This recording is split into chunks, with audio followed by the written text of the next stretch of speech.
Iya, jadi kalau kita lihat indikator makro ketenagakerjaan itu kita bisa baca langsung terkait dengan angka pengangguran.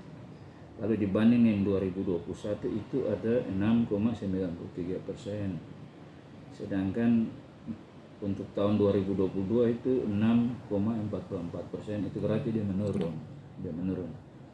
Kemudian kalau tanya terkait dengan bagaimana kerja kami Dinas Tenaga Kerja dan Transmigrasi Provinsi Maluku ini kan kita kerja terstruktur mulai dari yang atas ke bawah.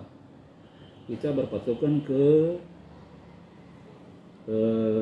kalau ketenagakerjaan ini kan, kalau cerita tentang pengangguran ini mengatasinya, kemarin kita ada punya program di Kemenaker itu lewat Ibu Menteri, beliau canangkan ada 9 langkah yang harus ketemu jalani dalam hal mengatasi angka pengangguran. 9 lompatan namanya. 9 lompatan itu berlaku untuk seluruh Indonesia. Di dalamnya itu transformasi Balai Latihan Kerja, itu dia memperbaiki seluruh sarana-sarana yang terkait yang ada di Balai Latihan Kerja. Dia sehingga ada di dalamnya ada balai-balai yang muncul baru, kemudian strukturnya dibangun juga. Kemudian lompatan yang berikut itu ada perbaikan link and match.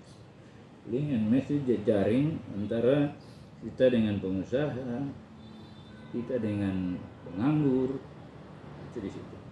Kemudian ada transformasi program perluasan kesempatan kerja. Itu program-program pemerintah. Ada langkah yang keempat itu pengembangan talenta muda. Tapi di kita Provinsi Maluku ini sampai sekarang pengembangan talenta muda itu belum kita galakan. Sehingga seperti perluasan pasar kerja luar negeri, pasar kerja yang ada ketemu di Provinsi Maluku ini sudah kita coba kita kembangkan dalam hal menekan angka pengangguran ini.